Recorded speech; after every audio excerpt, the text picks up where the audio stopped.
Hello and welcome back. In this video, we're going to be assembling the CanaKit case for the Raspberry Pi 4, as well as putting the CanaKit fan inside of it. Let's get started.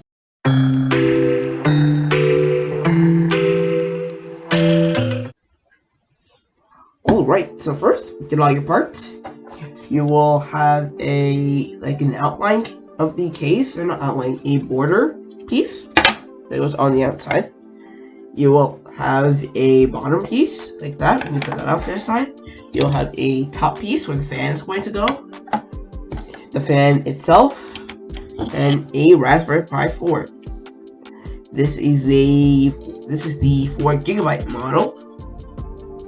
So yeah, I think this is the model that most people are going to get, unless you're doing something that is really intensive or something, like you're running some big server.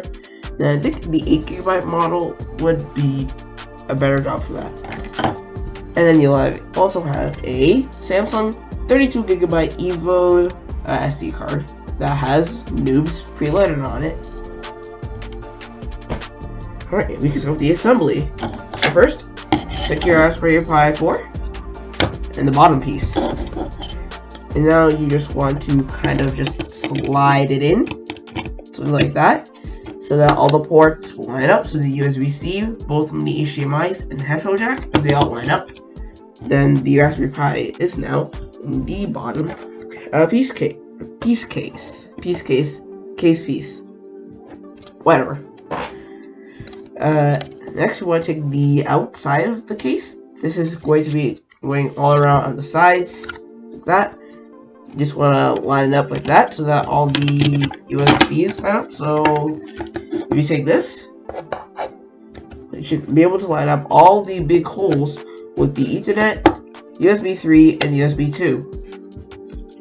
Now you should be doing this like flatly. I'm just trying to show you how to do it. So just snapping in like that.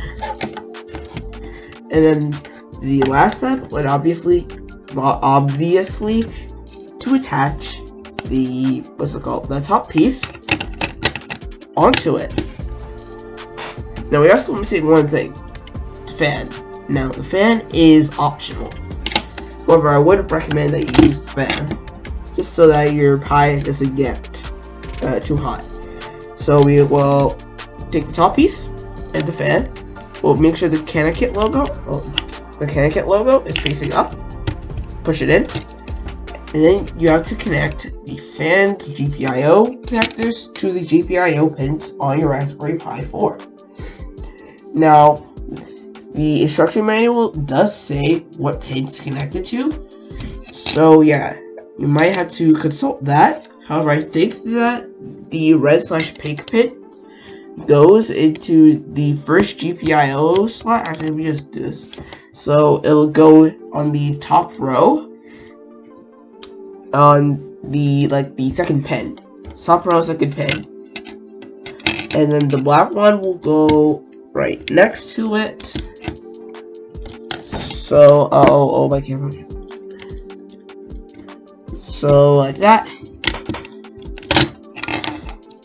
and that should be how your GPIO pins are lined up. Now, again, I would just check the instruction manual to confirm I'm right. However, I'm recording a video right now and I don't really want to check on it because I have to search through all my stuff.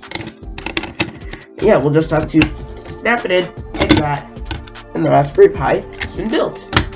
You know, flip it over, take your SD card, slide it in, and you are ready to install it. Now, thank you very much for watching. Make sure to hit the like button and subscribe for more videos just like this one. That's it for me today. Goodbye.